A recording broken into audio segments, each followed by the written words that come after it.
Blog Talk Radio.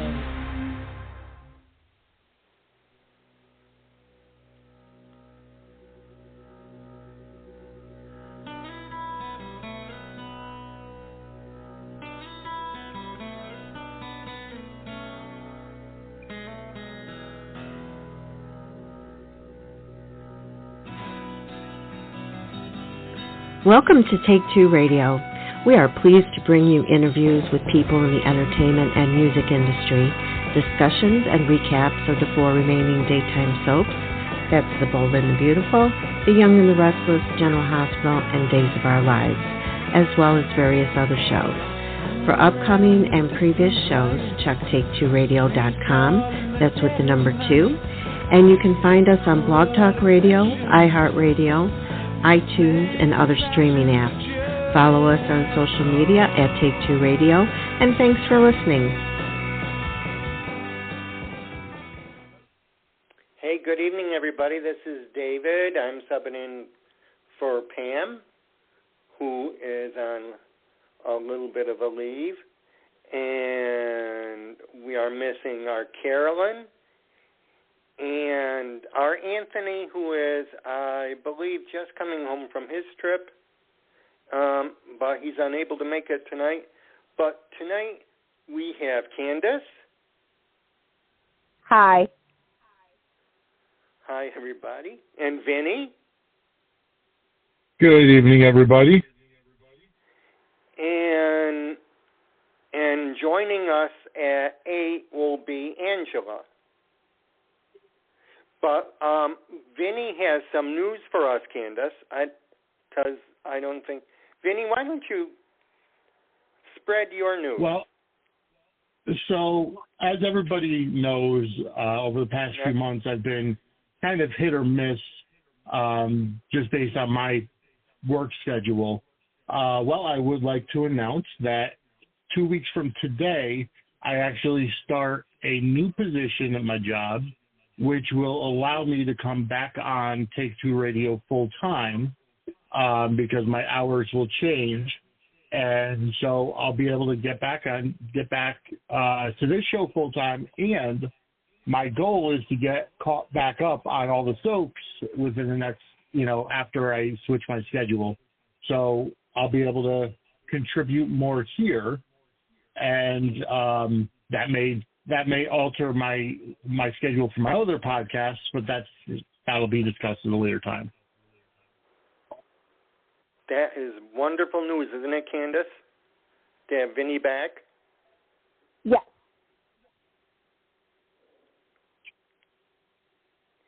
And Candace, you have news too.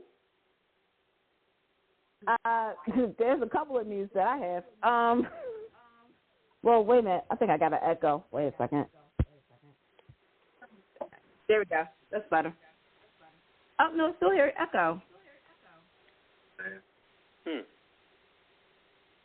On your end? Okay. No, I don't hear echo on my end. Yeah, I'm good. Basically the news was, well, obviously the last season, the final season of Forever and a Day starts in, we're under 2 months until the final season. I'm not ready for this. And there's some casting news that did drop on Friday that Daytime Emmy nominee, and she plays that pretty much. You know her from One Life to Live. You know her from Capitol. You know her from General Hospital. Is Olivia Jerome, and of course Alex. Yes, Tanya Walker is joining our cast this summer, and she is going to be very delicious. But that is one of many casting news for the final season of Forever and a Day coming out to you in August on your favorite streaming platform. There you go. Thank you, Candace. I look forward to it. Thank you.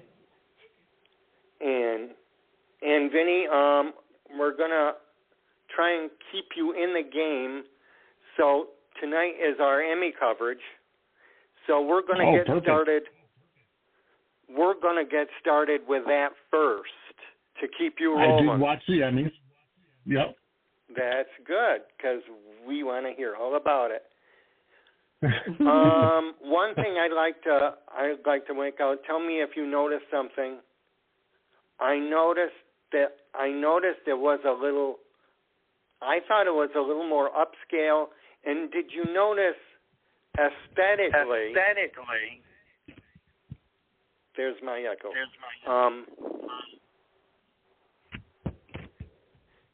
That they cut out the part where they don't walk up to the podium. They just cut right to when they got there. Did you notice that? Oh, no, they walked up there. Yeah, I thought they walked up. Yeah, they walked up there. It was probably like, I would say it was the gold and silver honorees that was up there already. But everybody else walked up there. I will say this, I noticed that they did play the theme songs. Like, you know, if it's like General Hospital, it's like, I guess that's like, you know, they didn't do like the Young and the Rustlers, like, or anything else like that. I noticed that. That was a big thing that I noticed, because y'all know I like the soap thing. Y'all know about that life. Yeah. I don't know. Maybe there's a glitch in my area, but I didn't see them I saw them when they called the name, and then it was like cut, and then the next thing you know, they were on stage to accept the award. I never saw them walk up. Yeah, you probably saw when they was walking, and then they cut to show you the clip of, you know, of maybe their that reel. one might have been it. And then when they came back, they were on stage. That's probably what happened. Yeah, that's what I remember too, because I do remember seeing them, you know, get up from their chair. Because I know when GH won for Best Drama, like the line coming out of the audience was like super long, and they just kept showing everybody walking up there. Mm-hmm. That part, yeah, that I remember. But you want to go over well, let's go over some of the misses. Is there something that maybe the show is lacking, you thought? I thought it was pretty nice. I wasn't looking for anything in particular, but if you guys saw anything that made you think twice. I'm going to let Vinny go first because, you know, as somebody who really does, like, love the daytime Emmys, it's the Super Bowl, I will go there. So go ahead, Vinny. All right, not a problem. I actually thought the show itself, because I watched it on Peacock Paramount Plus the next day, and I actually thought it was kind of short. I thought they kept a lot that they did off screen, but I will say that I enjoyed the show. I was kind of shocked with Michelle Stafford winning for lead actress. I was actually looking that it could have been Catherine Kelly Lang. I thought that the whole Eric storyline did great. And when I started watching Y&R, Michelle Stafford, in my opinion, seemed more of a supporting actress. So I didn't see the entire year. So that was just my take. But either way, I mean, I thought that she did. I thought the acceptance speeches were great. It was good to see Thorsten Kaye wins his second in a row for lead actor, which I called back in December when the whole storyline with Eric was going on. And other than that, I was kind of shocked to see the Bay not win anything. As everybody knows, I do run Dockside of the Bay podcast. And I was actually shocked that the Bay didn't come out to win anything this year, but at least from what I saw, unless there was something that was announced off screen. I was happy to see Dick Van Dyke win the guest performance. I thought that was well earned and just kind of completes his career as finally winning a daytime Emmy. But outside of that, I enjoyed the show. I liked seeing Lydia Bastianich as a full Italian and someone that loves cooking shows. I liked seeing her on the show, even though her show didn't win the Culinary Host Award, but I enjoyed it. So, okay, so David, you asked, was there something that was missing from the Emmys? I'm going to tell you what it was. Hi, I'm Candace, official Emmy person. What was missing was the network not promoting their daytime lineup during the commercials. If you're going to have the daytime Emmys or even your daytime programming, or or if CBS is hosting the daytime Emmys, many moons ago, ABC, NBC, and CBS used to do this. During the commercial breaks, they'll be like, Monday on The Young and the Restless, Monday on General Hospital. They will promote their shows during the nighttime.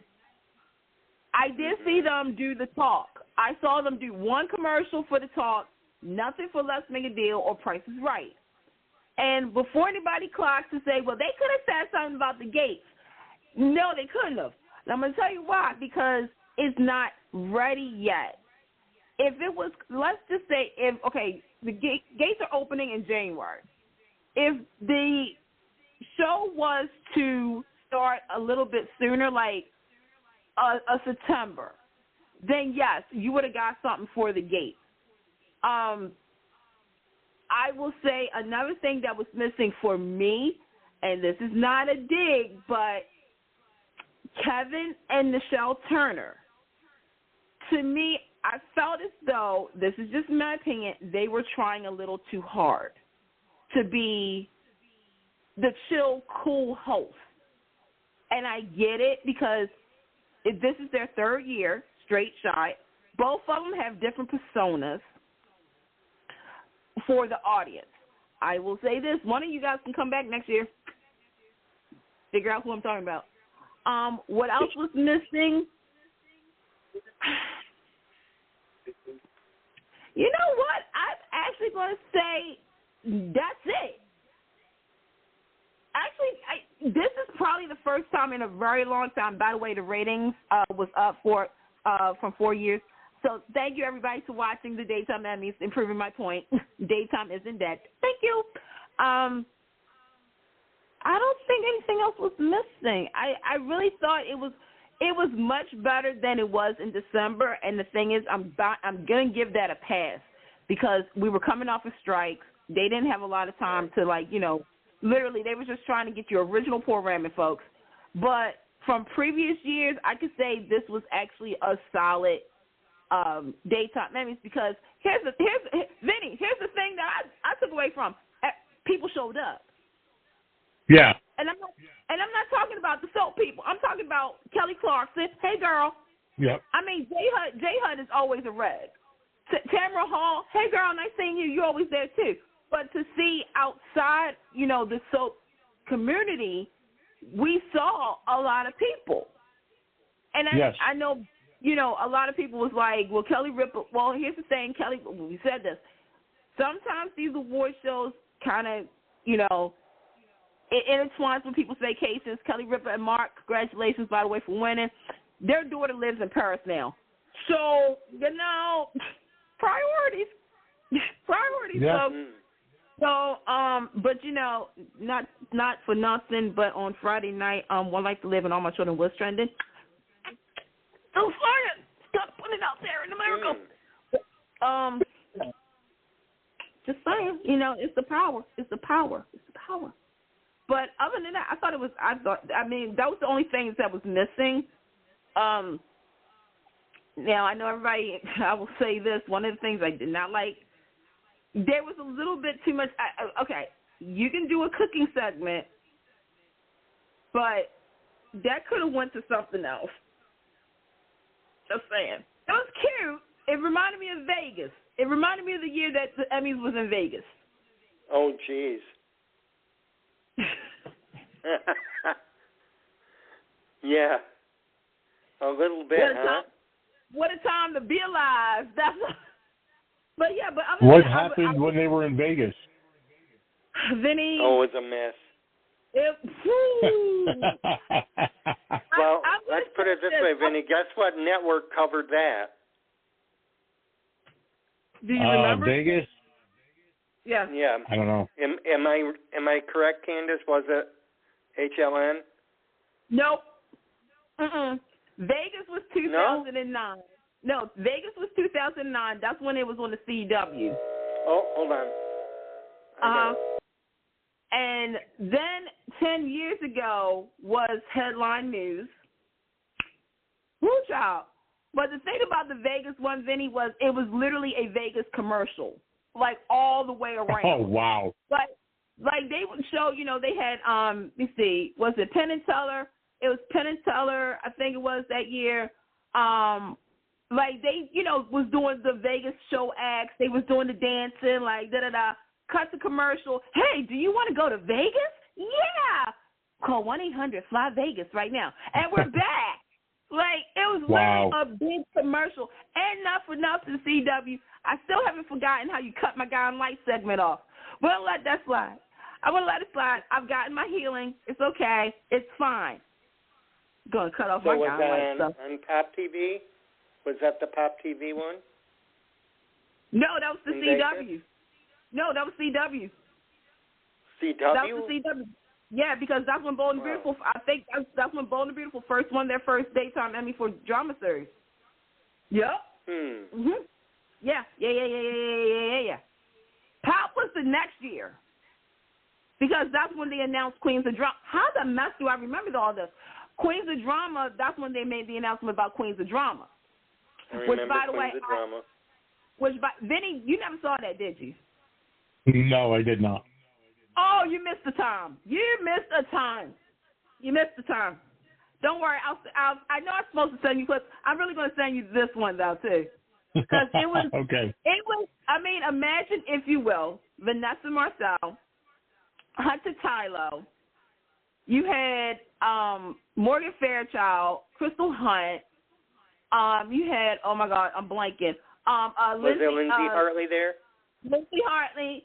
Oh, God. And it was Crystal, oh, God, because she was on Places, too. And they were all, it was sort of like the prequel before Real Housewives of Beverly Hills. It was literally that.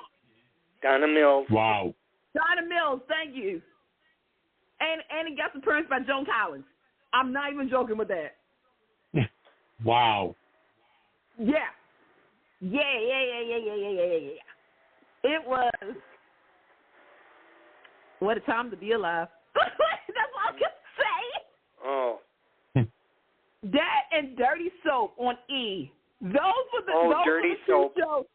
That was the two shows you could not tell nobody anything. Like, oh, man, can they bring that back with a new crop? I mean, I know we can't. Oh, God. We had it so good back. I thought that was entertaining. And I got to tell you, when we had Galen on last year, last May, I wanted to bring that up as one of my questions, but I was afraid to. I wasn't going to touch that because, again, what a time to be alive. But I will say this. I was Team Kelly Monaco for what she did with her ex-boyfriend's clothes. I was Team Kelly Monaco. Yes. And the sad part is that there's one, we're really going offside, but there's one episode of Dirty Soap where when John Paul Lavasier was at a fan event. If you squint really closely on the left-hand side, you may see a familiar face. I didn't know they were taping this. You were there when they filmed that? It was like a little squidge, like they were doing a fan event. It was doing like an ABC fan event, and because John Paul always came in pajama pants. That was like his niche. That's right. Yeah. That was his niche. So, that was his favorite thing to do. Hey, when you're comfortable, hey, be comfortable. That's my motto. Yep. Yeah, that's my you're motto. right. Shoot. You Sometimes got a you little don't too want comfortable, but that's. Well, I mean, hey, to each his own. Yeah. To each his own. But no. So okay. So let's get back to this year's Emmys, daytime Emmys, the 51st annual daytime Emmys. We talked about. Well, Vinny talked about his. So I'm going to just go down the list of the winners. That's because Candace won. Because I feel like I should be on the award. So the first award of the night was supporting actor in a drama series, and the winner for a repeat second Emmy is Robert Gosling Jr., who plays Marshall in General Hospital. And he submitted the scene where he was telling Portia not to give up on Curtis. That Portia has to be there for Curtis while he was shot and save their marriage and everything else. So, I mean, Vinny, how did you feel about Robert winning?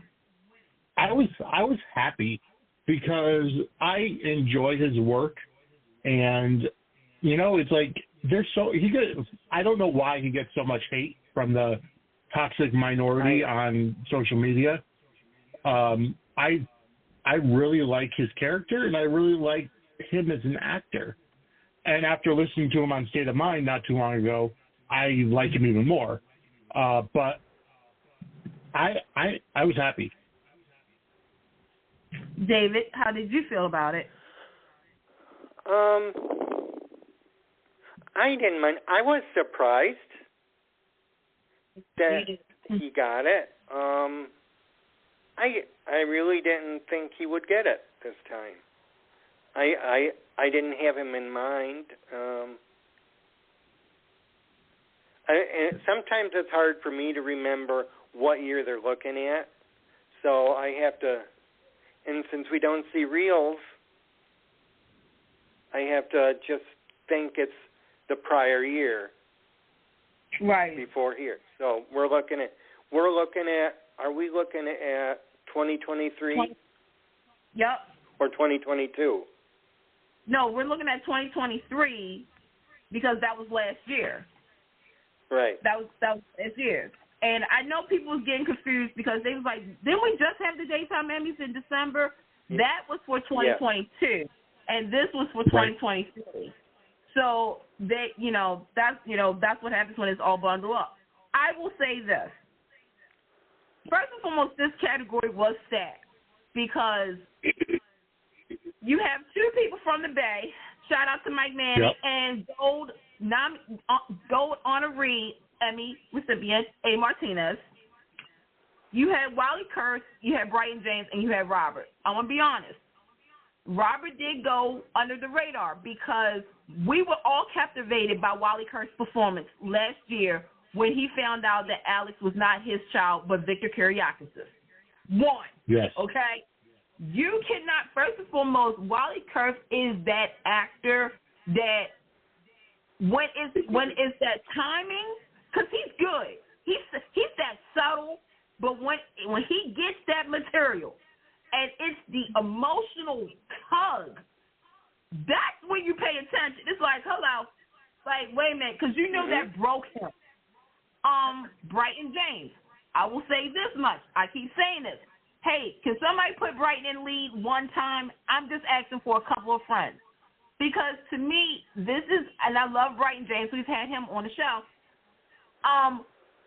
His name is such a staple of the supporting actor, but when you see it, you have to understand that Hamilton Winter stuff and the Abby stuff, all of that last year, he again, Brighton James shows up anytime you give him something. He does not slack. He does not lay it thick. He hits it hard. He is one of those who's like, okay, just watch him. Just give him your telephone book. Give him a piece of paper. He's about to act off of it, and you're about to be captured. Now, Vinny, you know this because you watched today. But this is what I enjoyed about this category, about the Emmys. They opened it up a little bit wider. And this is not the first time because they did this before a couple of years ago, and then they shut it and put it, somewhere else. I watched the Bay. I can honestly say, A. Martinez, first and foremost, national treasure. National treasure.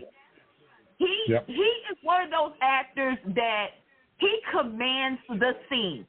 He owns it. He intimidates the crap out of me. I'm not gonna lie. Even when I'm watching him, especially on the bank, I'm just like, I'm captured. He doesn't even have to say anything. It's the facial expression. That's what they need to do. I need an award for best facial expression in a drama series because A. Martinez, yes. he just gives you that look. He'll turn to the side and give you a look, and then he'll say it. Mike Manning. Michael Manning. Okay? The current storyline on the Bay, which season 9 comes out in December, I believe. He put them. Yeah, I'm going to tell you this right now.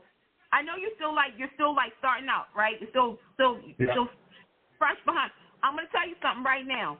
When you get up to the upper seasons, you're going to understand what I'm about to say.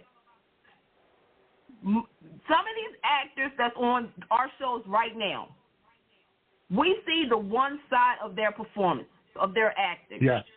Yes. On the Bay, it's a completely different story. Yes, because it is. I'm going to name some people. I'm going to name this person right now. And when I say this person's name, if you watch the Bay, you'll know what I'm saying. Matthew Ashford. Yes. We've been very vocal on Doc's side on how fantastic Matthew Ashford is in the role of Steve Jensen. I mean, again, everybody knows him as Jack Devereaux, he's all they get in, but him on the Bay, completely different. When Chad Duell was on the Bay, completely different. Ron Moss. I can go through the list of lists. It's don't Tristan fall asleep Rogers. with that, y'all. I mean, it's Tristan freaking Rogers. Okay.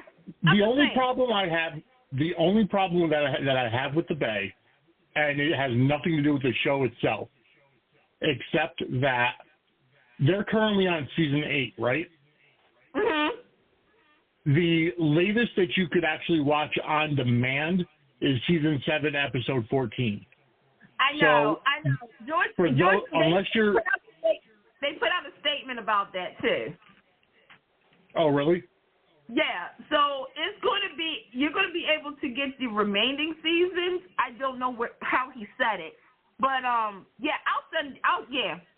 got you, Vinny. Because a lot of people do want to see what's going on, especially because, Mike Manning's character. Lord Jesus. Okay, back to our scheduled show already in progress. Okay. So yes. I'll be honest, like I said, my top picks at the time was, again, I love Wally, but I was kind of like, who? But Mike and Brighton. I was expecting Wally to get nominated as Ned for the whole, the whole Eddie Main storyline. Well, he put in for both. He submitted for both. He did. But the thing, I'm going to be honest. The Ned stuff, okay. Because I think he submitted the Eddie Main stuff when, which I kind of still cringe on a little bit because I felt as though that didn't really help the situation of what But I would say between Ned and Justin, his strongest performance was Justin on Days. Okay. And the thing is that while he did post his acceptance speech on his Instagram, if he did win, he had the whole thing. He talked about Ken Corday giving his first job, of course, John Anderson, the cast and crew, the fans, and everything else. I will say, don't sleep on Wally Turf because what's coming up right now could get him another nomination. Just saying. Just putting it out there. Okay. For supporting actress, which was the category of first-timers. None of them has won before. This was their first time. Like, when I say first, now, Lindsay has been nominated before. That is true. But nobody has won in this category up until my pick, Courtney Hope, is now an Emmy Award winner. Mm-hmm. Let me say something. That story between Adam, Nick, and her, I'm not on board. I wasn't on board for the brother, stuff like that. But when Sally got pregnant, though, I kept saying, "Ooh, that's the ultimate plot of getting a Newman to, give money." Because Sally, like, let's not be stupid. Sally is a little opportunist. However, when that baby died, take the story out. Courtney's performance killed it. Mhm. It was raw. It was raw. It was powerful. For a split second, I'm thinking I was really watching this girl go through it. That tells you right there what a good actress she is. And I loved her speech. First of all, she looked fabulous. Everybody looked fabulous last night. Oh, yeah. Not last night, Friday. Yeah. But she brought it. I did say that if she did not win, my next pick was Allison Summer on Young and the Restless. But when they called Courtney up, and the one thing that I did notice was not only the Young and the Restless fans, family giving her a round of applause, but the Bold and Beautiful family as well. And that says a lot, and that's something I will say. I noticed that on Friday too, is that everybody was cheering for each other, and not, side-eyed and, well, maybe they there were were two people in for themselves. That they right, were they all in supporting for each the other. community. Yep. Mhm. What are your thoughts about that, Courtney Hope, who we had on the show? Yep, we did have her. I thought her performance broke my heart. She went right through me. And I was nice to be reminded of it. And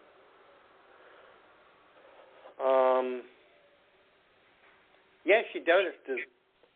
She was one of them that deserved her first one. I mean, I really couldn't make up my mind, but I would have been happy with just about any of them. Right. But I'm happy because didn't we say that they were all a bunch of first timers? Yeah, they were first time. I mean, well, like I said, Lindsay. Like if it was, the people in the category, because Lindsay has been nominated before, but whoever was going to win, it was their first time. It was literally that, like usually it's like, well, this person, like Vinny has previously won in 2018 for his performance as Roger on One Life to Russell. I don't know, like something. By the way, that should be a show. But I agree. Like seriously, like it was their first time, so it's like it was just a honor to see that, because you've had multiple winners before, here and there. And it's like, okay, this was a fresh person. It's like, oh my God, like, So, okay. So, I did this on the Soul Party where I kind of skipped over this because it's all going to group together. But guest performer, I mean, really, was there any doubt this person was going to win? He made history, first and foremost, by being the oldest nominee of the Daytime Emmys. Second was Eric Braeden. He is a national treasure. Not even Bill Hayes made one. Yeah, that's true. Yeah, Bill Hayes is you know what? Well, he's Lifetime Achievement Award, and yeah, you know what? Did he win one, though? I can't answer. No, Dick Van Dyke is actually the oldest. Yeah, you're right. It's Dick Van Dyke, Bill Hayes, Eric Braeden as far as nominees go. But Dick Van Dyke. And Peter Marshall. That's right, Peter Marshall. Good grief. But, sure, I'm throwing in Betty White. There you go. Yeah. But the person that took it home, Mr. TikTok himself, Dick Van Dyke. Okay. 98. 98 years, and did y'all see him on the red carpet stepping? He's still dancing. He was stepping. I'm like, go ahead, y'all. I was like, okay, let me just do the whole thing that I saw on social media before I give my positivity. I saw a lot of people saying and you guys can jump in on this because this was actually a topic. This literally was a topic. They said, do you think the Academy gave Dick the award because it's Dick Van Dyke? And if they didn't give it to him, people would have an uproar. Or do you feel as though his performance was worthy of the Daytime Emmy?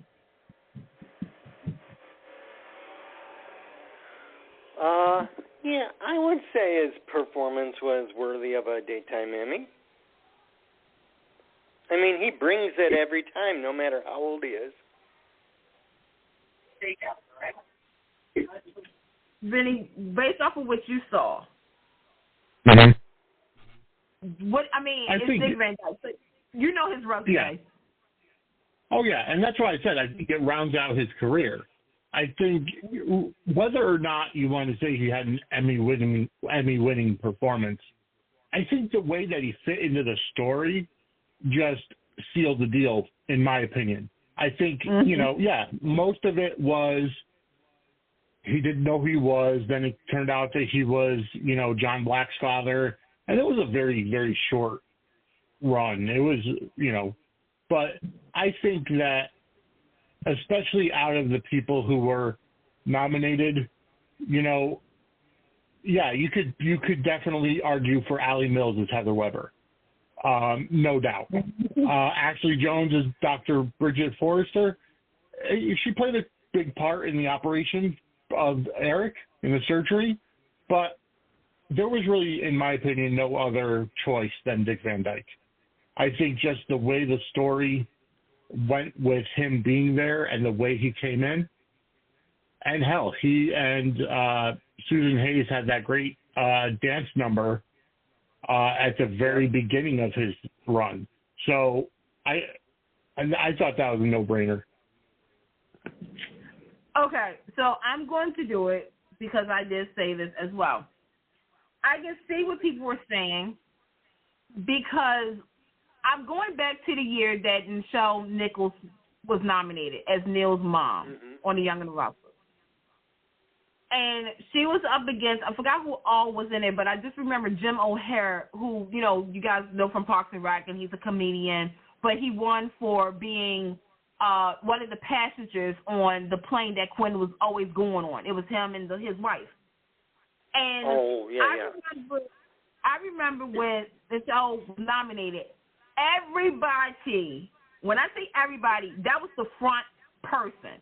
They was like, her dynamics with Christoph St. John, by the way, both of y'all rest in peace, babies, was phenomenal. Her, and everybody kept saying, she's from Star Trek. She is, da-da-da-da-da. And when she didn't win, there was some salty, Twitter wasn't as loud as it is now, but it was a lot of people saying they couldn't give it to her. They couldn't, And then you fast forward to Dick Van Dyke, and it's sort of like, okay, you take a look at this, because this category has changed it so many times with the rules. The original rule, let me say this right now, when they brought it back after a couple of years, the original rule was it had to be an original character under a certain amount of episodes. I think it was at that time 15 episodes within the calendar year. Then it changed to it could be a original or a, previous played character that was under a certain amount of episodes. Now it's, okay, if you don't think this person belongs in this category because they got a better shot in this category, go ahead and put them in. And this is where it gets tricky. I love Allie Mills. She's a previous winner in this category. But she's been on the General Hospital now for 2 years. The same thing happened in December with Robert Newman. I love Robert Newman. But both people should have gone for supporting. But somebody thought that this would be a better fit. Okay. Guy Pearce on Neighbors. Shout out to Neighbors for getting this, okay? Because Guy is a character, for those who don't watch Neighbors on Freevee, you need to. He plays a character. He had a phone call, and he came into 2 episodes. That's technically under the count of the episodes. Lyndon Ashby, who by far was the secondary pick. Like, I'm going to be honest.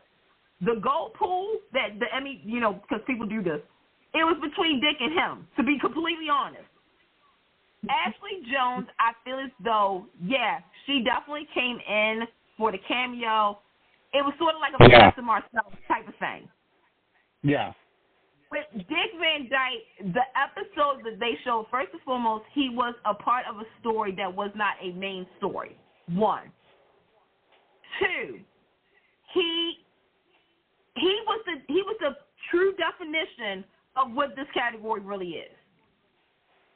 I was glad that he won, because at first I was like, don't tell me this man came all the way out and he ain't going to get nothing. But again, it's, you know what I'm saying? It's like, it's weird because you can see it from different angles. I was just glad that he was there. I will say this, Drake Hogerson needs to get a lot more credit because that was who helped get that role for him, and of course because Dick Van Dyke is Dick Van Dyke. So yeah, I'm glad that Dick Van Dyke won, and he can't believe it himself. So all he needs now is what, an Oscar and a Tony, right? He just needs that, right? Yeah, the same thing with Robert Downey Jr. Yeah. So, okay. Now I'm going to go to, I'm skipping directing because it goes into the trifecta of what I'm going to talk about later. For lead actor, all the guys have been previously nominated and has won. But there only can be one. And this person was on some people's list. Thorsten Kaye is now a 2-time Emmy Award winner. Oh, I knew that was going to happen. Yep. Oh, you did it? Yeah. Okay, go ahead. Explain. No, I called it back in December after he won last year's lead performance, and after I saw him during the storyline with Eric, I'm like, give that man 2023's Daytime Emmy. Mhm. David, how did you feel about it?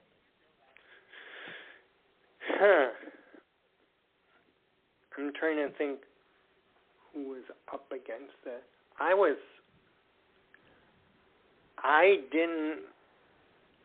didn't think it would go to him. I thought I was going to go with John.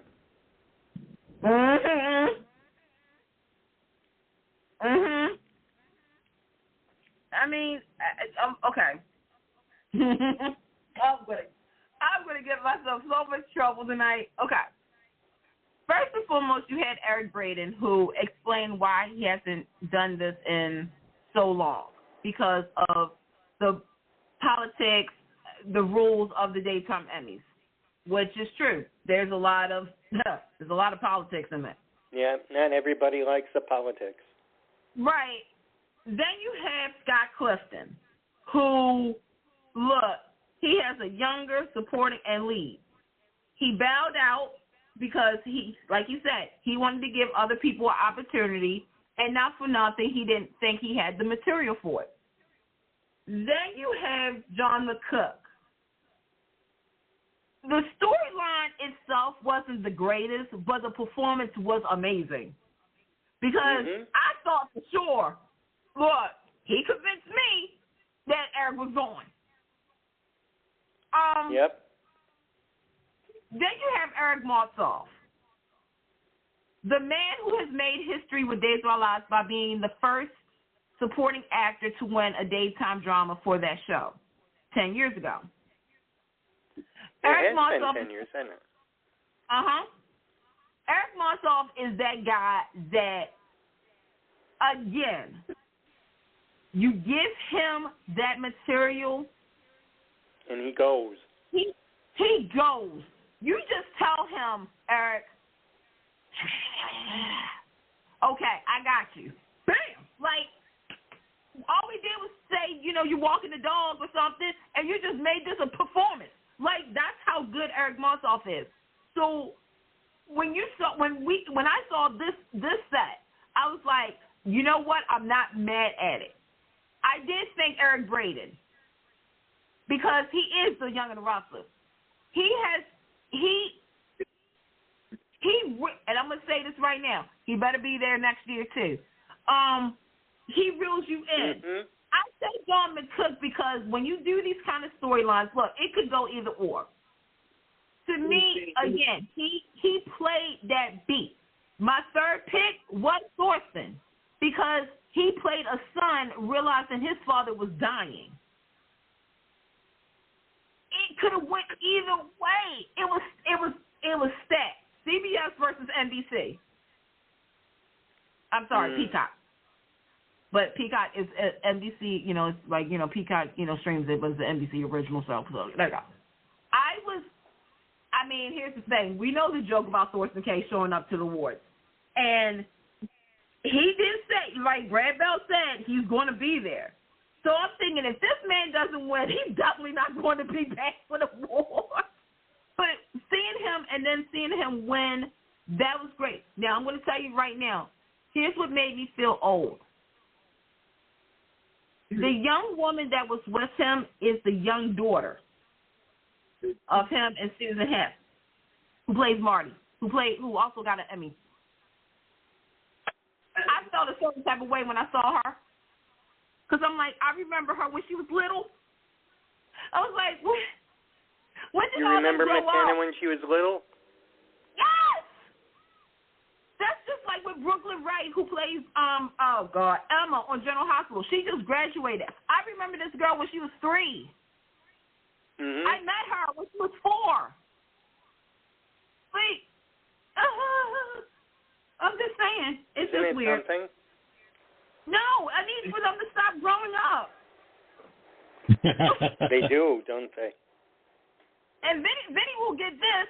Vinny, I feel the same type of way when I see Alana Orton. When I see Alana. Yeah. I remember when she was little. Oh, yeah. And now she's like, I'm just like, okay, wow, okay. I get it. Yeah, you get it. You feel me on that. Yeah. So Thorsten, congratulations. Now, for lead actress, this was actually a topic, too.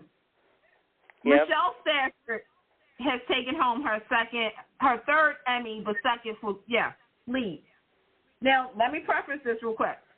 The ongoing joke before Friday was, because we didn't know the presenters up until, I think it was Tuesday or Wednesday.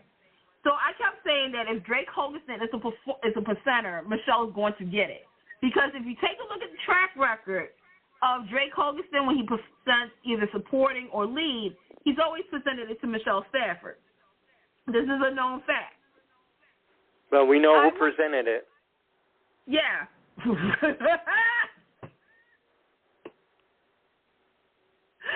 sorry. I'm just thinking about all the stuff that I heard when we said that just now. I will say this. Michelle Stafford, and I love Michelle, and I saw what she had to say. She had to defend herself about that little part of her speech where she said about crime because she did lose somebody very special to her. Go to her Instagram to read more about it. I will say she was the sleeper. She was the person that not everybody was really, like, looking at because the main ones that stood out in that category was Finola, she even thought so. Right. I mean, because it came as a surprise. Because here's the thing. So Finola submitted when Anna shot Charlotte and the aftermath of that. That was some powerful stuff. Yeah. Mm-hmm. Yeah. Annika Noel submitted, the whole, defending herself to her mom about Thomas and Liam and all that. Like, again, amazing performance.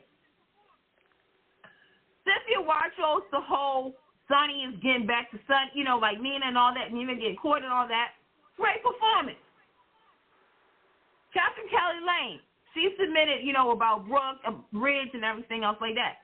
Here's the thing about Catherine Kelly Lane. She's been there since day one. Yep. She may not have the strongest set of but she still brings it. So this was one of those things where it's like, okay, you have 2 GH, 2 bold. And if you know how this works, you know, I thought it was going to be somebody from both. I really did. I'll admit it. I thought it would have been a moment if Captain Kelly Lane won, considering that Thorsten K just won. Yeah. Mm-hmm. It would have been something if Finola took it home after being kind of, I don't want to say overlooked, but, you know, she's your go-to as well. And I mean that in the best way possible. Cynthia Watros, another person who, you know, graduated from the school of Kim Zimmer and has owned her craft. With Michelle, Definitely. it was a pleasant surprise to see. First and foremost, her reaction was everything. It was genuine. I don't think she even thought she was going to win it. No, she didn't, because she said it. She said Finola, and for those who don't know, Finola and Michelle are like, they're BFFs, yeah, okay? they're friends. So it's like she didn't think she was going to get it, and that was one of the between her and Robert and Courtney, and I mean, let's say all of them, all the winners, they didn't expect it, and that's to me was the best part of the show, is that, you know how some people like, well, I prepared a speech just in case I won. Yeah. Like, when you're like, oh, my God, I don't even know what to say right now. That's the best part. Because you're in the moment. Go ahead. Wouldn't it have been a pisser for Tamara Braun to win as Ava, considering the only reason why she was signed back to Days is because Steve Burton needed a storyline? Well, I'm going to say this. The irony would have been, okay. Here's what in Candace's world, this would have happened. Okay, I'm going to start with a category that's not soap related.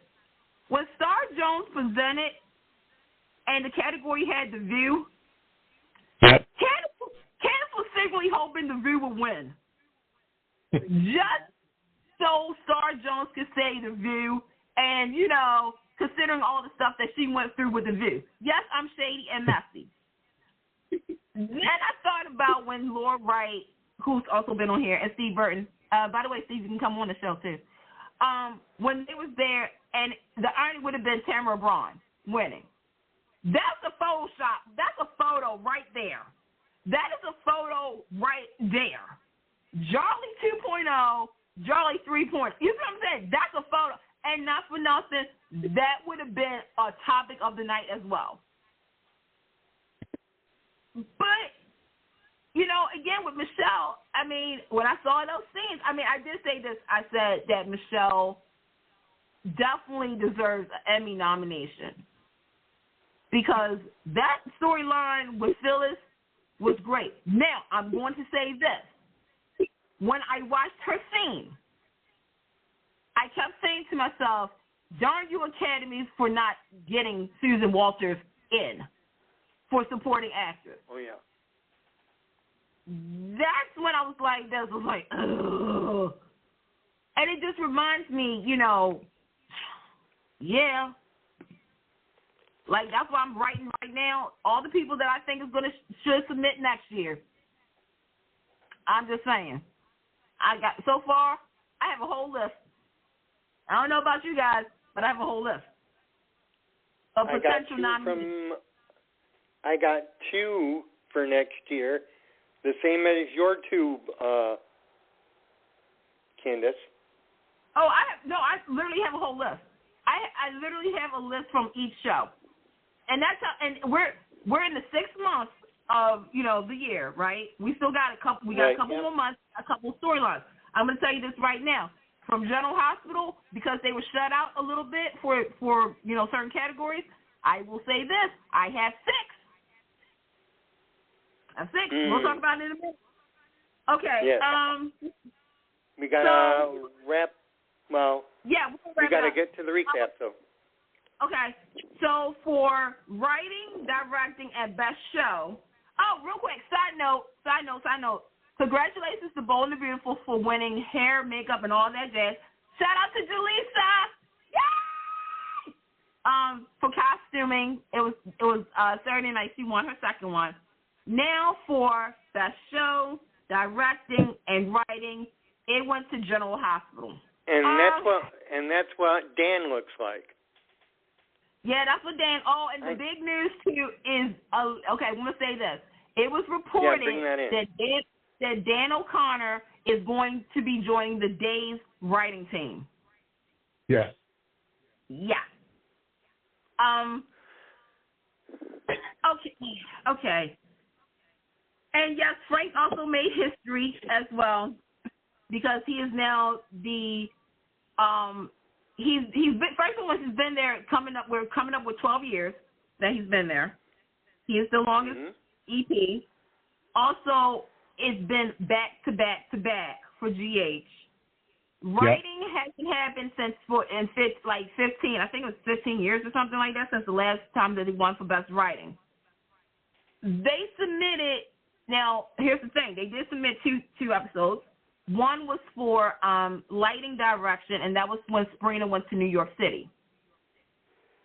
And the other one, which was grouped, was Epiphany's Funeral.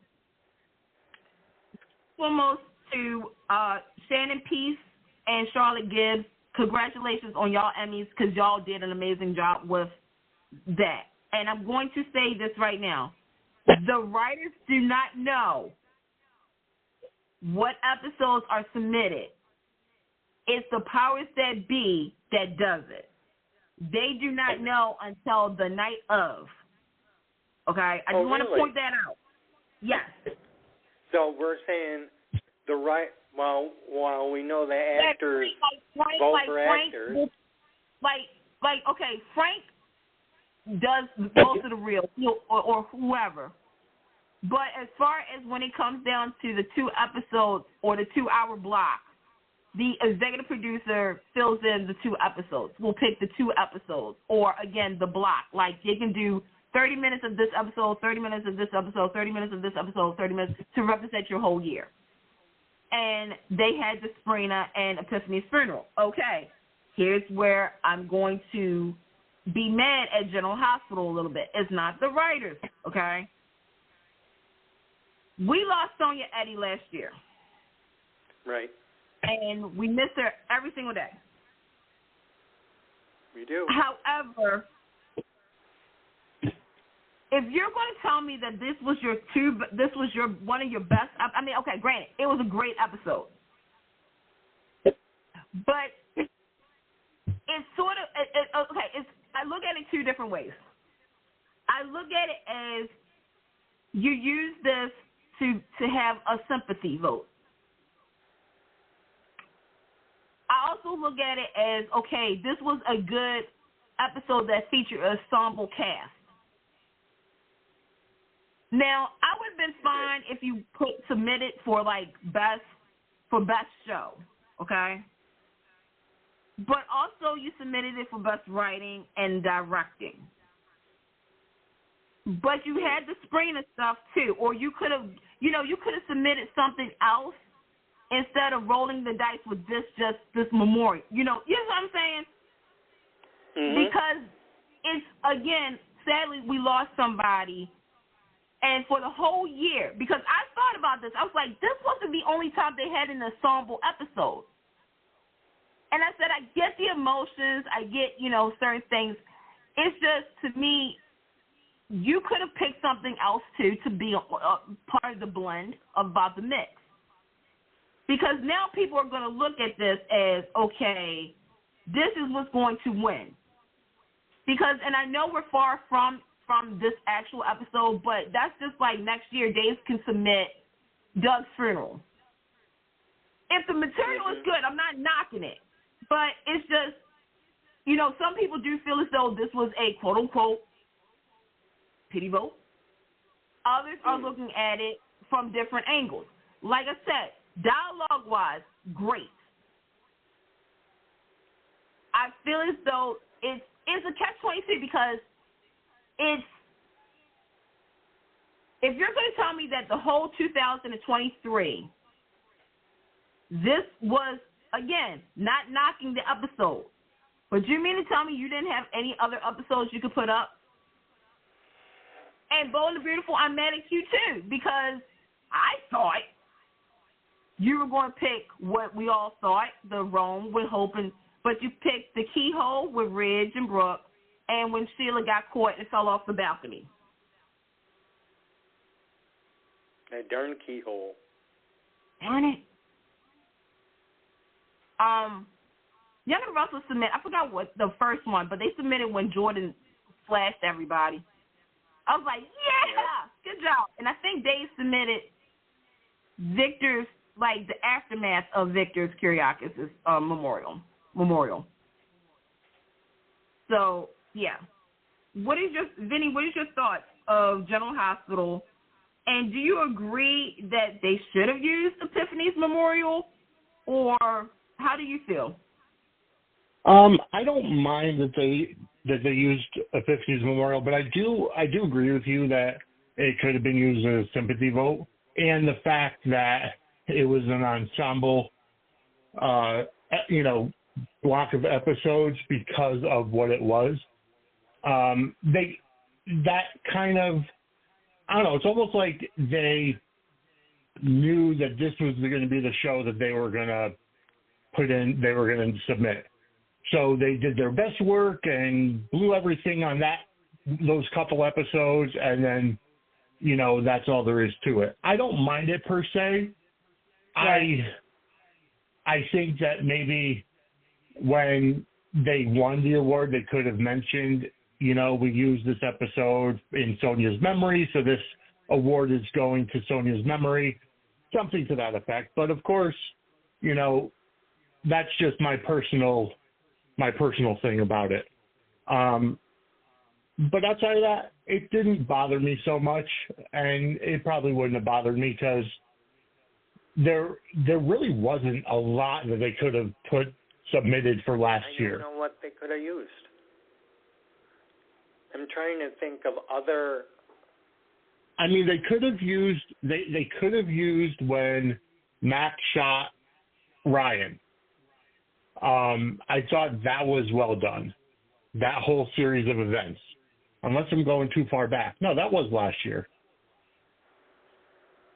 I can tell you what they could have used for the ensemble piece is last year. Remember when Jeannie Francis, technically was, I guess this was GH's way of giving us a Jeannie Francis episode, when it was like the softball game. Yes. And it was like, and Violet was like, to Laura Collins and Port Charles. Because you had that was an ensemble. But does that one count, Candace? That would count. That would have been, because your thing is that when you do best show, you want to try to submit something. The year before? I don't think it was the year before. I thought that was prior to Greenland. So I think that was their 15,000th episode, though. That would have been right before Greenland. So it would have worked. Yep. That was before Greenland.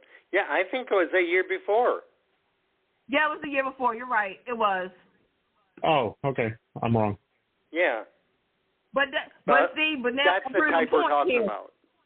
But that's proving the point here is that, I mean, you had some good stuff last year with General Hospital. I'm going to just be nice about it. I mean, there were some highlights, there were some lowlights, but because now you're going to think, all right, let's just do it. Next year for the Daytime Emmys, are they going to submit Bobby's funeral? They better. No, because then you're going to be a stereotype. That means that your whole year of General Hospital, you're going to use somebody's real life situation to kind of, you know what I'm saying? Like, if you're going to do, okay, let's take that out. What they should submit is Gregory's death. And I'm going to tell you why. Because, no offense, Gregory Harris is still with us. Jackie Zeman is not. Acting-wise, for Bobby's death, you do have a guest performer. You do have Laura Wright. you know what I'm saying? Like, you can break it, you can use that episode, but don't use it as the crutch for your whole year. When you have other material like Brooklyn and Chase's wedding, you could use that. You can, you got to roll the dice. You can't go to like, oh, everybody likes a funeral. It's not fair. And it's I mean, you, again, great episode, not knocking it, but you can't use that as your thing all the time. You can't do that. That's not fair. It's not fair. Congratulations to General Hospital, but I'm going to tell you something right now. If Candace was voting, and I love all my four soaps, I do, but you know what the shocker would have been on Friday night if they would have said, and the outstanding drama series goes to The Bay. And something the award is Giorgio Martin, Crystal. That would have really shook a lot of people. However, and I thought that's what it was going for. I thought that was going to be the winner. Wait a minute, but here's the real shocker. And the award for outstanding drama series goes to, oh my God, I'm so excited, Neighbors. Neighbors. Talk about good neighbors. That would have set the world, the Twitter world on fire. That this show that was canceled and brought back beat all the other soaps. That would have made a statement. That would have put everybody on blast, on notice, and whatnot. But I'm just glad they got nominated. I'm glad my favorites were out. Y'all need to get into Neighbors. I'm just saying too. Gonna try. I'll give you the cliff notes. That would help. I mean, it's going to be 36 pages, but it's still going to be good. Hey, you got me onto the Bay. You got me onto the Bay, so I have to give you credit where credit is due, especially for Dockside at the Bay, because if it wasn't for you guys telling me to start watching the Bay, actually it was Candace and Anthony that told me about the Bay, and I wouldn't have a second podcast, without finding out about it. I'm just telling you, like, when people say, I'm tired of this on my soap, I don't have that, there's alternatives. There's, I know we're all waiting for January. We are. But don't shut out the Bay, Venice, and Acacia. We got the one with Jordy and Adam and Vincent Irizarry coming out soon. We got Audio, Forever and a Day. Hello. I mean, that show right there, Forever and a Day, is like the best show. I'm just going to say it right now. I don't know who the executive producers are, but my God, that show is great. Vinny, you need to check that out. Forever and a Day. It's so good. Oh, my gosh. I can't say enough about it. It's just really good. All right, I'll have to look it up. Yeah, it's an award-winning one at that too. I'm just saying, put it out there in the world. But yeah, I mean, that was the daytime Emmys. I will say, like I said, it was by far a good production. Everybody seriously did look amazing instead of rolling out of bed. Not saying no names. But I was just glad, just to see everybody just come together and really represent the community. Yeah, so, it is. Yeah. Real quick, David, do we have enough time? Real quick, I know we're supposed to do recaps, but can I do a PSA? Go ahead. Okay, so something happened over the weekend on Twitter, on social media, regarding Taviana, with Taviana Ali, who, plays Trina Robinson, Taggart's daughter, on General Hospital. It's the shade I just did there. Where, at the daytime Emmys, she looked really pretty. She looked beautiful in her royal blue outfit and her dress. I really wish I could wear that, but And, she is, for those who've ever met Taviana, knows that she's very energetic. She loves life. She's living her life. And there was a clip of her, like when they won Best, she was dancing, she was grooving and stuff like that. And somebody took it upon themselves to make a negative comment about her, and it spiraled into a ball of negativity on top of negativity and whatnot. I'm going to say this. This is me, Candace, not being, like I am on the show, but I'm going to speak from my heart. This needs to stop. And, yes, this definitely. is, in 2024, racism is still a thing. If you don't think racism is still a thing, I don't know what to tell you, because it is. Sexism is still a thing. Being, a person of a different background, minorities and stuff, it's still a thing. What happened this weekend should not have happened. But I'm going to flip this. This person was looking for attention. Yes. And I would say. Yeah, I work with children. So the fact that they went ahead and did it, and they knew, and I'm going to say this right now, I know everybody's saying don't give it the time of day, but we need to talk about this, because if we don't talk about it, it continues. And, yes, I'm going to call out certain people right now, so Papa Digest, because this has been going on for years. This is not just a new thing. We here at Take Two Radio, we talk. We talk about stuff. Vinny, I know on your podcast, you guys talk about stuff. I know on Soul Party, we talk about stuff. We talk about stuff that's related to what's going on in the genre, past and present and future. The fact that, and I'll just say it right now, again, this is Candace, the fact that General Hospital has not said anything, but others, like within the cast, they have had said stuff, Mara West, Linda Look, Eda McCoy, happy birthday, by the way, girl. Laura Wright, some other people have said, given their support to Taviana. And, of course, the fans, whether you're a Sabrina fan, a Trina fan, or whatnot, they've supported this woman, because this is not the first time that there has been racial slurs towards her or racial comments. This is a thing that's in the daytime community, in primetime music, all the way around, and it needs to stop. It needs to stop right now. It is unfortunate that this was quote unquote the main thing where people's like, well, it wasn't as bad as y'all making it out to be. Regardless of the situation, you first and foremost, name calling is not tolerated. It's not we don't do that. If you feel as though that you need to do that, like Taviana said, she said it nicer than some of us, and also it echoed Kristen Storms, because Kristen Storms a couple of years ago had to do this too. Take some time out and go into the real world. Take a couple of days away from social media, cleanse your soul, and regroup. Look in the mirror and see if you're all that in a bag of chips. Because it's easy to hide behind a computer and say all of that. And look, none of us are perfect. Okay? None of us. You're okay, but you're not perfect, because there's only one person who is perfect. And if you believe in that, then you know what the rest I was going to say, but I'm not going to get too far deep into it. You see what I'm saying?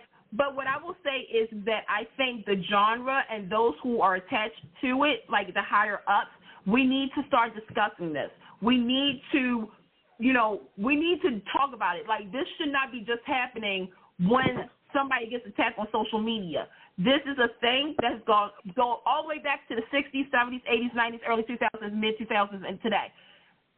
It's a lot. It needs to happen, and we here at Take Two Radio, we are proud to support Taviana, okay? So that's all I wanted to say. Now on to our recap of the 4 soaps, soon to be 5. And welcome, Angela. Hi, guys. Hey, Angela. Can you hear me? Long time no speak. Hello. Yeah, right? How are you guys doing? We're doing good. We're just about to start our recaps. We just did our Emmy recap. So, cool. Do you want to start with days? Whatever you guys want to start with, I'm here. Okay. Vinny. Yeah. We have the end of Constantine as of today. Oh, good. Yes, really most sincerely dead. Yes. So, yeah, and what Angela just said, Xander shot him. Hmm? Oh, fantastic. But Teresa took him down first. He had taken Teresa hostage, and she tried to wiggle her way down and got on the floor, and then Xander pulled the gun on him. Yep. Because they did, well, ladies, you girls can tell it better. Why don't you go and tell them how it all happened? I haven't finished watching today, so go ahead. So basically, Constantine was telling Teresa, kind of pretty much throwing it back in her face of all the stuff that she's been doing, and if she gets caught. And so then Brady, Alex, and Xander was out there, and next thing you know, like, Constantine was like saying, I will kill her, and stuff. They went on the ground, like he was strangling her a little bit, and then that's when, bam. But you didn't know if it was Alex or Brady, and then when they showed Alex and Brady kind of looking like stunned, and then you saw that it was Xander, it was like, oh, shoot. Literally, oh, shoot. And they double-checked it, and, yeah, he did. But he did tell Teresa, he said, there's a greater threat out there. And I'm like, oh, crap. I think he meant John. I don't know if he meant John or not, but I'm just like, whoo, Teresa, you better start snitching. You send to the canary, honey, just because everything is about to come out. Like everything was slowly coming out. I mean, we had the stunt double, the body double of Victor, which that was so weird. I'm not sure how I feel about that. I wish they wouldn't have done it. I wish they wouldn't have done it. Yeah. Because really dead, and it being so recent, it seems, for that sort of thing. I don't know. It didn't sit right with me.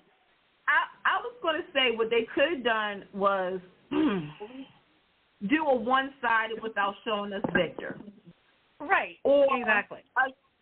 Or hearing his voice, and I'm going to be honest, because some people are debating whose voice that was. Some are saying Stephen Nichols. Some are saying somebody else. I'm going to be honest. Originally, I said I wish they would use John Anderson's voice. However, this morning when I watched it, I didn't want it. And I think because I said in real time after Victor's death, everybody was so pressed about the funeral, like who showed up and whatnot. I said, to me, what's going to count is the aftermath, because I want to know what happened before, after he came back from seeing Bo and all that stuff. But to me, when I saw today's episode, I kind of cringed a little bit because I was like, oh, okay, yeah, no. I just wish I don't even know if I wanted that scene just to have Constantine just go over it while he's holding the gun and saying, yeah, Victor did this and that. I kind of wish I didn't have that scene. But I get it. I understand why they did it. But, yeah. But now I'm glad that Constance is out and secrets are coming out. I like the fact that Ron chose now to, Ron and them, I should say. I think the bigger threat, I don't think is John. I think he's saying that somebody else knows the truth about Xander, and that was like his warning that way for... You think it was more tended toward Teresa? Warning towards Teresa that someone else knows what you did, what we did. So would Charles Shaughnessy be coming back as one of his alter egos on that show? No, I think I don't think. Well, here's the thing. I'm wondering, because we did see some casting news, and a lot of people are speculating that Xander's mother is coming to town. Yeah. So I'm wondering if she would know, and she could be a threat. So I'm wondering if all that ties in.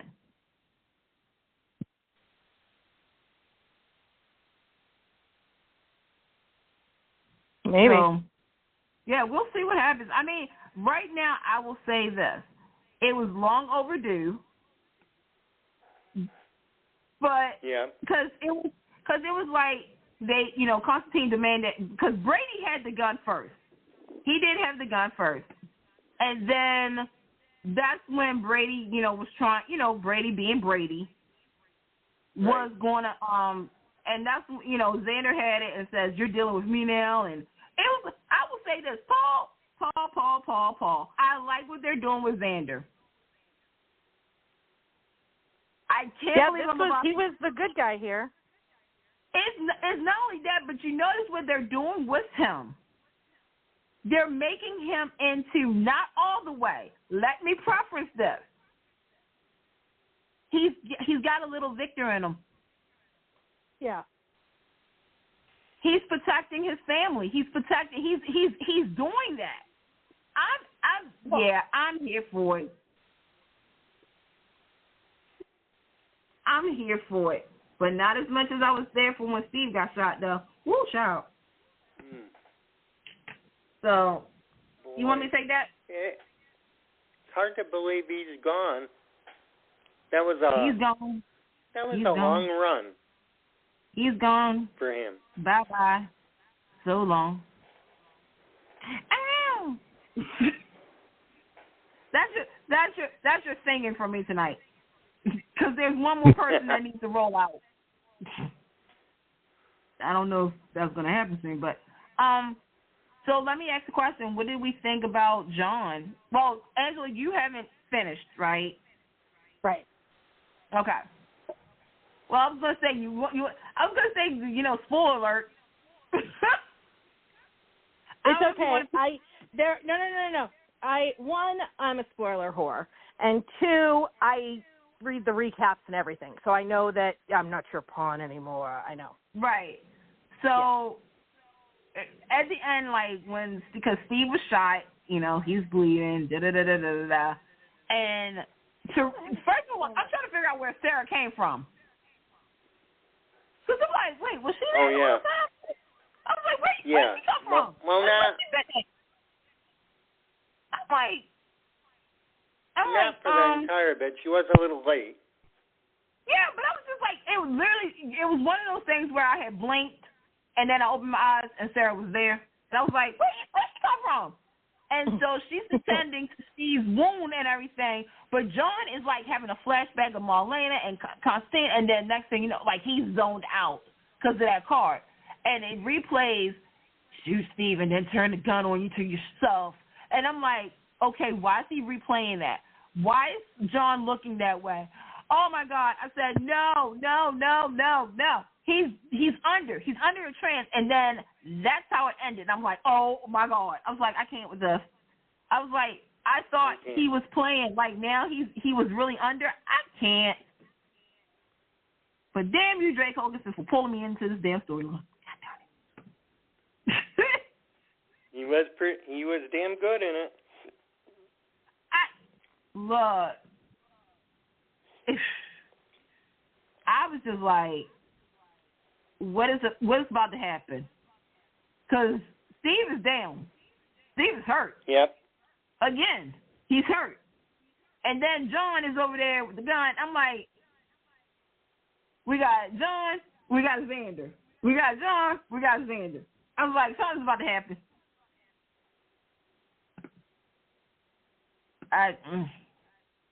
This darn show. Mm-hmm. This darn show. See what you're missing, Vinny? Yeah, I know. My goal is over once I start my new schedule and I'm able to actually have some time in the afternoon, I'll be able to get back into watching everything, or at least fast forwarding through stuff to the good parts. Well, you can join our daily live watch Zoom if you want. Well, we have a fun little group possibly. that watches on Zoom. 2:00 Eastern time. So we have fun Possibly. with it. So. I'm trying to think. What else? What else happened is on there? I mean, that was the main thing I was watching today, was to find out, like, well, you know, going on with that, because I was just like, whoo, that was like, but Xander taking him out, I did not see that coming. No. Well, someone would have, I think, but who was your money on? Teresa. One of the. Teresa. Oh, Teresa doing?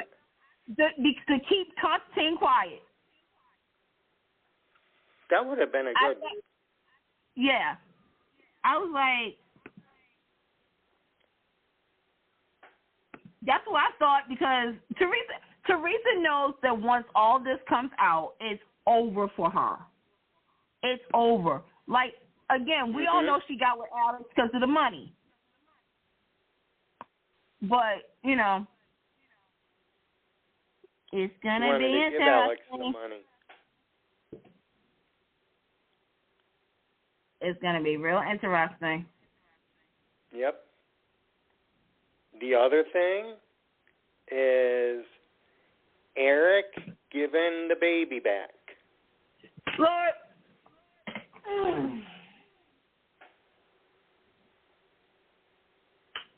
Greg Vaughn better submit next year for the daytime Emmys. That's all I got to tell you. Either supporting or lead. Let me say this. This is a storyline. Okay, there's two ways I'm looking at it. So, Angela, I don't know if you know, how you feel about it, too. I feel as though I'm not fully invested because of what happened behind the scenes. Right, yeah, it's hard to. Right, because we only have Ari for what? 3 more weeks, Till right? July 29th. Yeah. Oh, July 29th. Okay. So the thing is that with this baby switch storyline, we kept saying, especially since we knew that Ari was leaving, they have to do the baby, give the baby back. The truth needs to come out. Da da da da da da. And in the mix of all this, you got EJ, who's been, a lot of people say EJ is taking more of the sacrifice than Salone. Okay. You have Nicole over there. You have Holly. This could have been really good, again, because of behind the scenes, we're not going to get it. I will say this, though. Eric broke the crap out of me. Him crying, him realizing that what's going on. Not for nothing, homegirl Jessica, who plays Salone, you made this character so unlikable, which I appreciate, because I'm not supposed to like Salone. I'm not supposed to like her. Even though there was times that I was like this, clap, clap, clap, because Nicole, this is your karma. Welcome to your karma. Even though we don't have a Sammy, we got a Sammy light. Okay? Right. And that's what, for me, this is what the story was. It was a replay of Sammy and Nicole. Not Ari. God, what's that girl's name? What's that baby's name? The one we don't. Sydney? Cindy, yes. So, yeah. I'm like this. I'm literally going through my head. I was like this. The mirror. Yeah, I'm like, SSS. I knew it's, I'm like, Samantha, nope, that's Sammy. Right. Yeah, I was like going through all the S names. Right. So to me, it's like, because Dave does this a lot where they honor their own history by recreating it with one of the original characters and somebody else. The problem is that, one, Salone didn't get any kind of consequence. Like, in all honesty, Yeah, she didn't, which was, Right, but again, homegirl Jessica married a billionaire in real life, so, hey, more power to her. So, one. Yeah. Two, you have EJ, and here's where Dave's clap, clap, clap to you. Because you pin two of your other successful couples against each other. Now, EJ and Nicole has history. They've lost some children, but they have a fandom. Yeah. Nicole and Eric, same thing. They both want equal leverage, right? Okay. Yeah. One would say that the only reason Nicole and EJ got together this time around is obvious because Nicole couldn't get Eric because Eric was with Salome. Okay. But EJ loves Nicole. Eric loves Nicole. There's times that, and Nicole loves both of them, but the thing about EJ is she doesn't have to be a certain type of way with him versus with Eric. And I'm going to say this, as a fan of both pairings, I can say that. Because I know that there's pros and cons with one, and there's pros and cons with the other. Here's where, Dave, you played the ball, you played it with fire, you light everybody's drawers up on it too. When you went ahead and said Nicole was now able to get pregnant, it was like, game on. Who's going to be the father?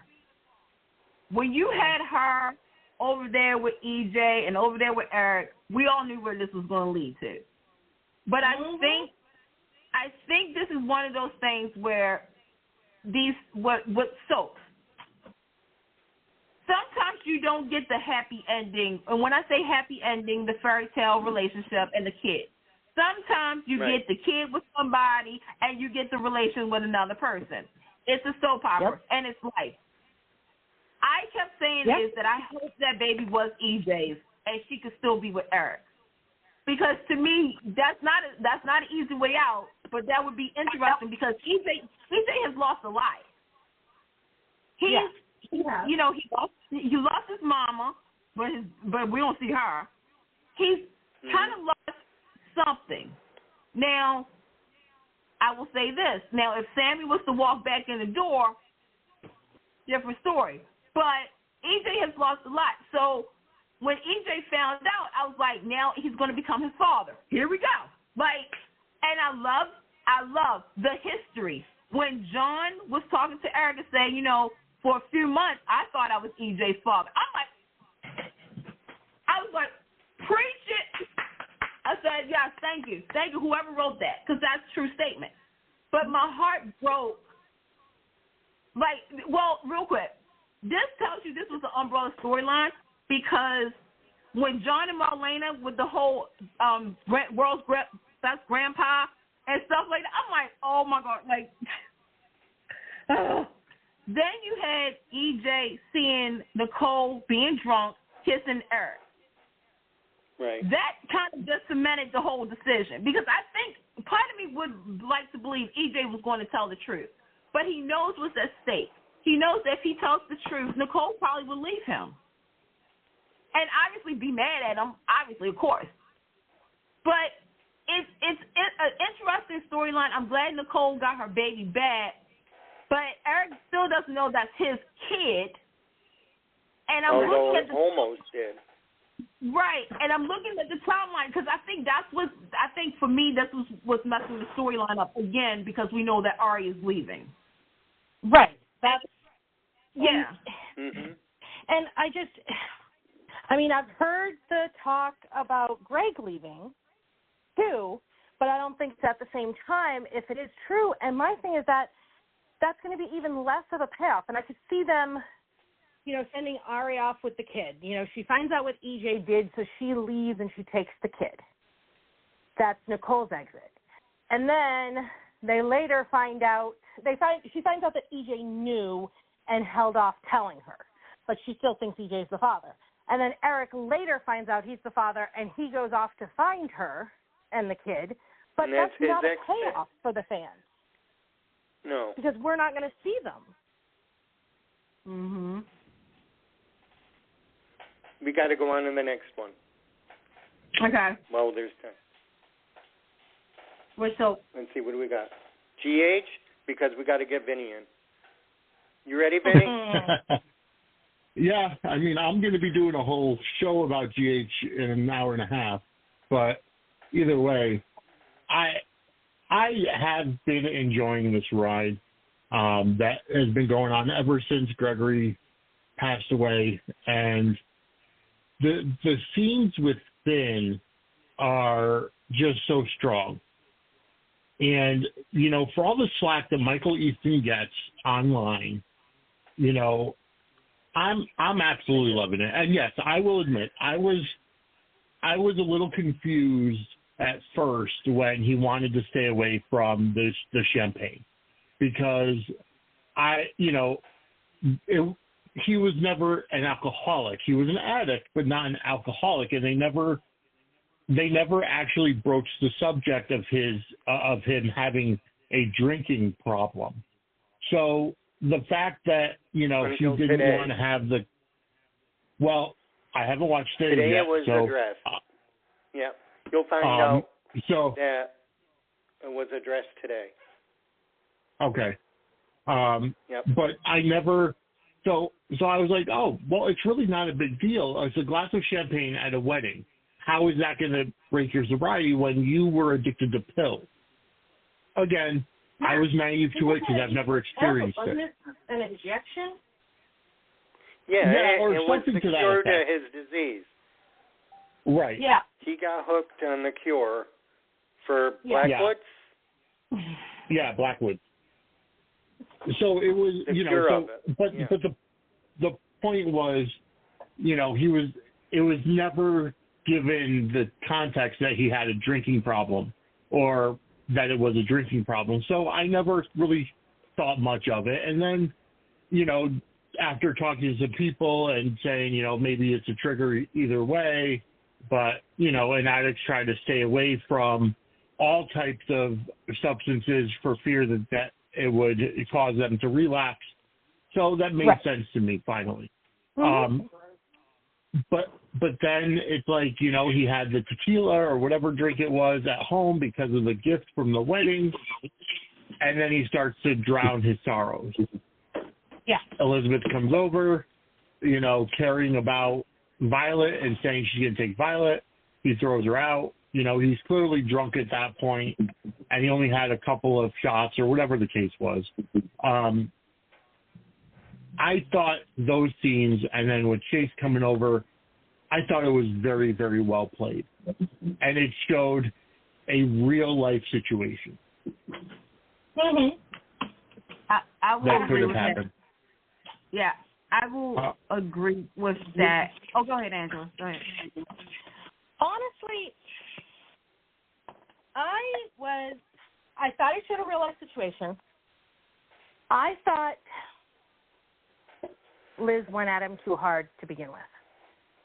Yes, I did too. She saw him, she smelled the alcohol in his breath and immediately was angry. And she didn't approach it. I didn't think she approached it. I mean, and I get he drank again and yada, yada. But, she said, she was instantly giving him the bitch face, like not at all compassionate. And I get her history with the addiction and stuff like that. And then it was, I'm taking Violet, you need to get yourself to a meeting.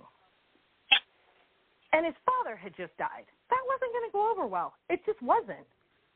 No, it wasn't. And I had an issue with that.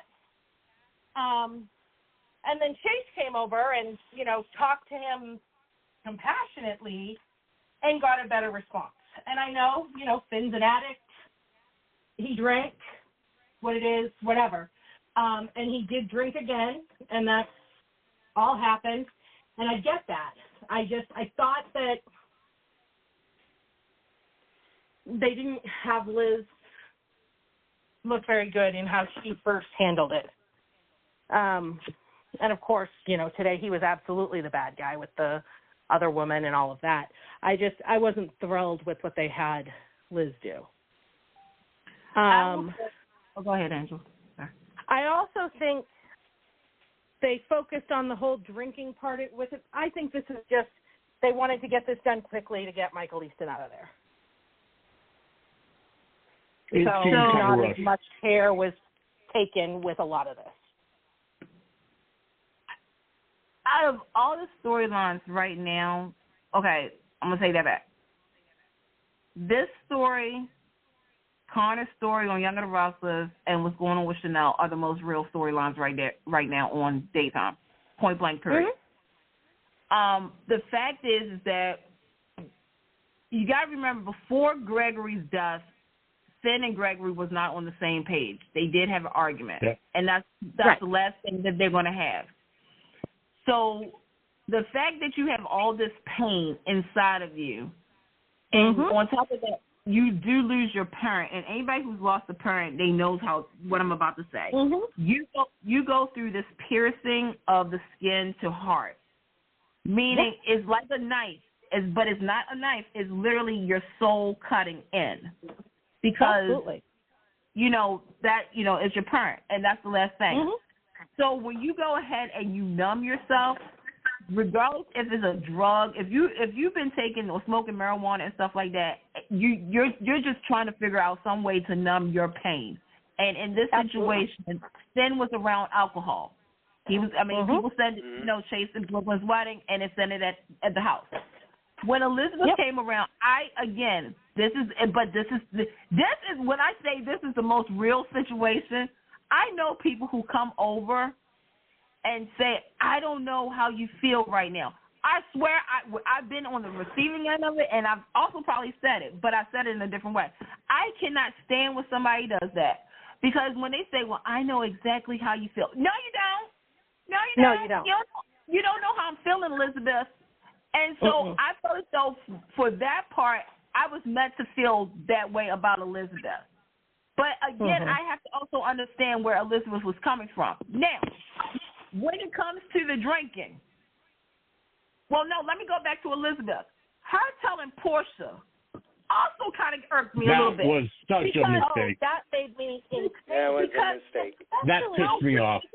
This is what I'm going to say. There's a two-way street with this. When you enter the doors of General Hospital, you are on the clock. Yep. You can have a work relationship, but there's some things you may not need to say. In this situation, when Portia was kind of dragging it out of her trying to do it, you can tell, first and foremost, Elizabeth is a person who wears her heart on her sleeve. And I'm saying that in a good way, and I can say that in a bad way, depending on the situation. When she told Portia that, I said, Elizabeth Imogene Weber, you do realize that you just did something that I personally won't do. I've done it, but I'm not going to do it as much. Portia is your friend. Well, let me just say this. Portia is your friend. However, she's also a colleague. So now that Portia knows, the next time that Finn falls down or trips, has he been drinking? He messed up on the signature. Oh, well, Elizabeth told me he was drinking. If something happens, now that Elizabeth has planted that seed in Portia's head, it's like, wait, he started drinking again? Oh, my gosh. Every time he goes to the bathroom, is he really going to the bathroom, or is he trying to sneak some gin and juice? Moving forward, you got Chase. What was even worse about it is that they didn't even have her do it like on accident. Because when Portia first asked her and said, I'm your friend, at the nurse's station, Elizabeth said, you're also the chief of staff. So it's like she verbalized that. And then later told her. When Portia said, come on, we're friends. I'm like, I don't care. Like, right now, please, Portia, understand, I cannot tell you this. Because Portia, you also, I love you, Portia, because Brooke Kerr, you do not age.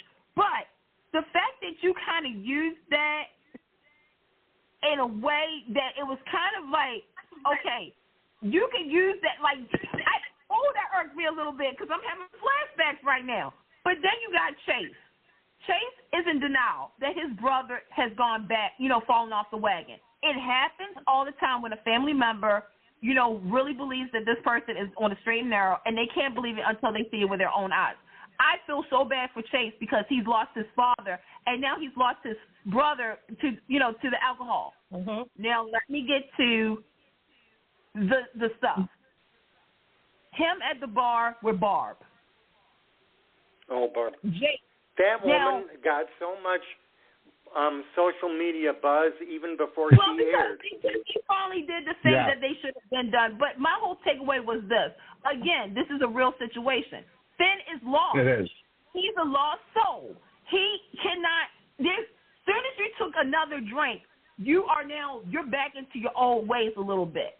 And everything now is a risk. When Jake, I'll get to you in a minute, Jake.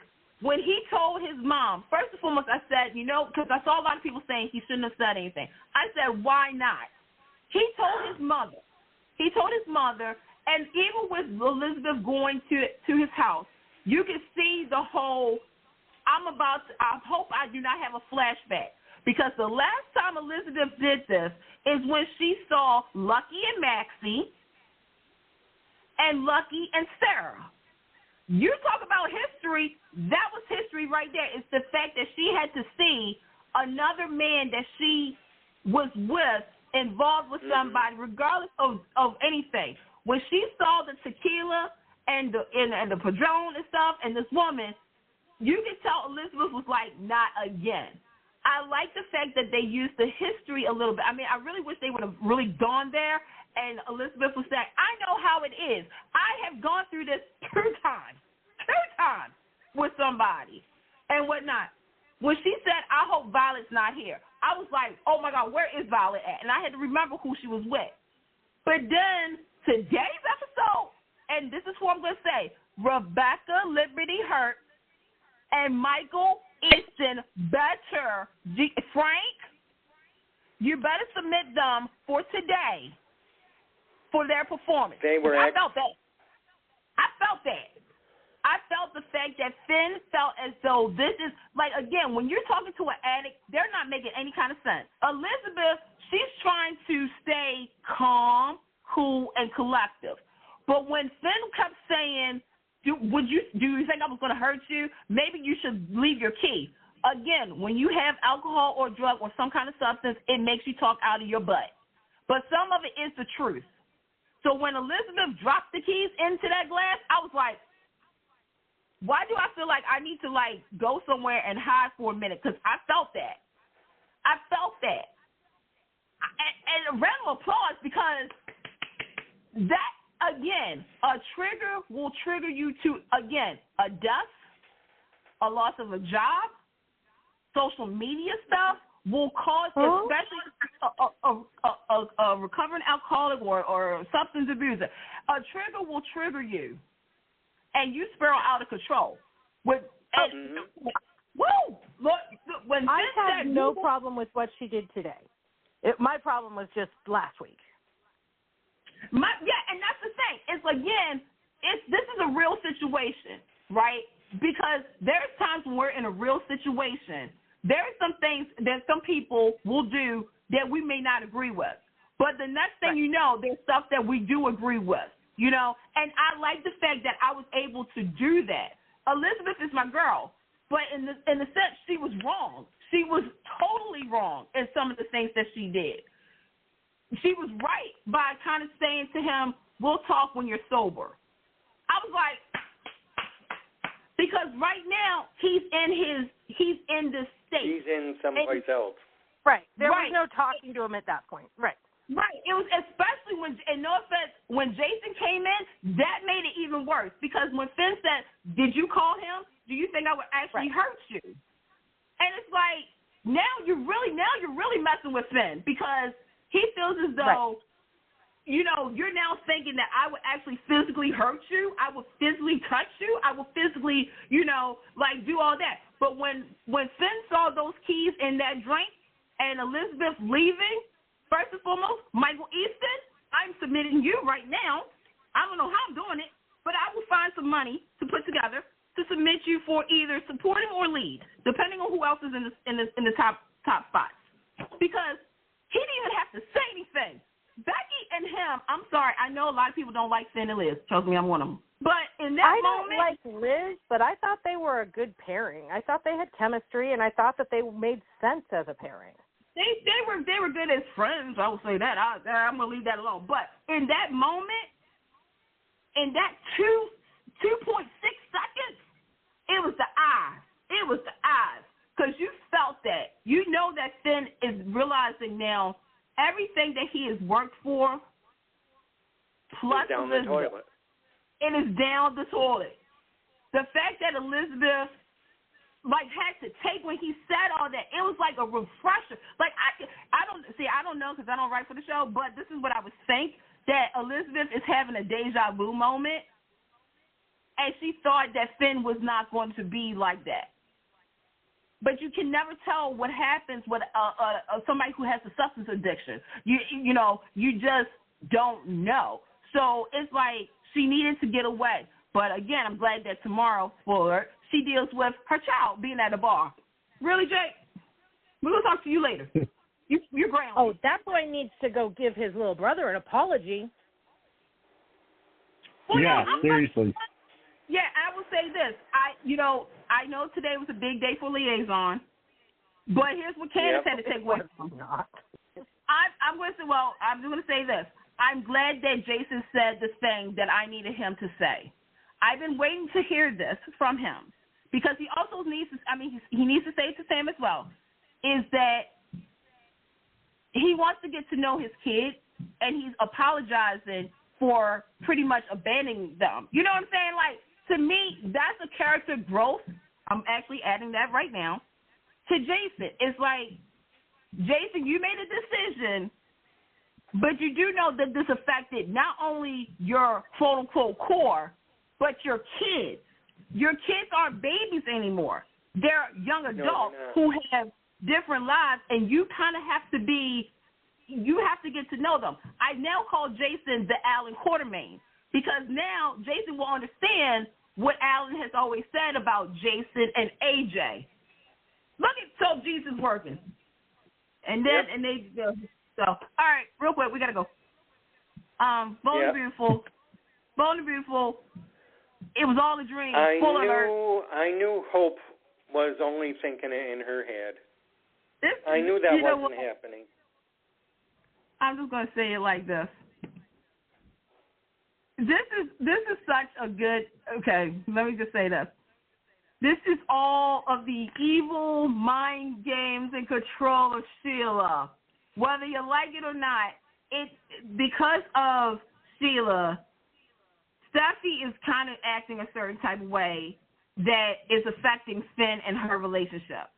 Hope even said that to Steffi. It's like, so you're trying to control the situation about Finn and Sheila. I'm enjoying the fact that Hope, because for so long, and I know we don't have a lot of time, but for a long time, in a way, Hope was a little sheltered and not exposed as some others.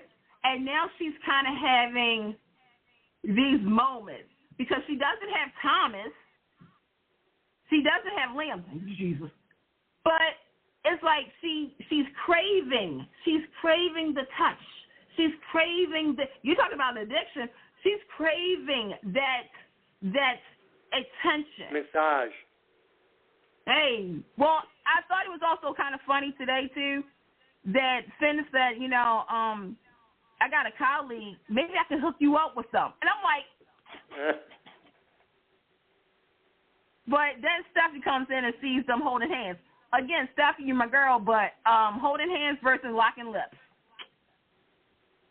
Just saying. Just putting it out there. Anybody got anything to say about Bolt? Just want to think how long it will be before that kiss is real. Not long. I mean, if Sheila is coming. If Sheila gets word of this, ooh, child. Just saying. Let's see. Okay, Young and the Restless. All right, here we go. Victor told Jack, stay away from Nikki. Right. Jordan is somewhere in La La Land after being, poisoned. Claire is the new nanny, and something is still wrong with Connor. They're OCD. I'm sorry. Now I'm starting to worry because they even said that boy is harming himself. I don't know. I'm not totally up on OCD, so if any of you have, do you think it's part of it? You can. Well, it's different layers of OCD, but my whole thing is that I'm starting to I'm concerned that the people who are supposed to be taking care of Connor is not taking care of him the proper way because he's not getting any better. And Adam even said that and Chelsea has resigned from her position. Chloe's now over there working with Summer, and Chelsea is like, and Sally. All me. Yeah, Sally. I wish it was Chloe though. But Chelsea is kind of taking full responsibility, and Adam is like, he's more. I'm gonna say this. Chelsea feels as though this is all on her, but Adam is like, no, this is us. Like, but at the same time, Adam is also babysitting Chelsea because Chelsea and him had a close moment, and who came in? Sally. So we're about to do an Adam, Chelsea, Sally story. Are we we're about to do this? Mm-hmm.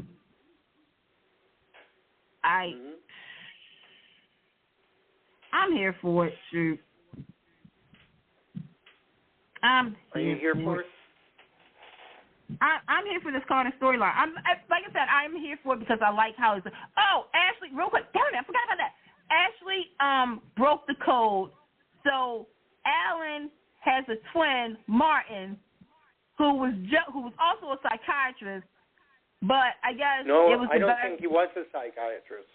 Well, he was something. He was psycho. There you go. He was psycho. There you go.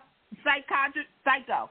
So yeah, but somebody went off the balcony. Was it the right twin? I don't know. Oh, wait a minute. Do you think? I think that in 2 weeks when we come back, we're going to have an answer to that question and more. So, with that being said, Angela and Vinny, thank you for joining us tonight. Yep. No problem. I hope you guys enjoyed yourself. Oh, absolutely. All the time. And I want to thank everybody on this call, actually, for being presenters at the Sudsy Awards next month for my show. Welcome. And the voting is still open until July 7th. SudsandSquareCircle.com/Sudsy voting. Which covers wrestling and soap operas. And you guys can catch Forever and a Day on all streaming platforms. And we return in August with new episodes for the final season. I'm not happy about that. I need to talk to that network and producers about that. I'm hashtag say Forever and a Day. I'm joking. But we'll be back. We'll be back with the gang in 2 weeks to talk about what else, what's going on in Salem, Los Angeles, Port Charles, and General City, and who knows where else. Until next time, America. Angela, please come back in 2 weeks. Okay. I can do that. Thank you. All righty. We'll see you guys. Bye. We'll see you. Everybody. Bye.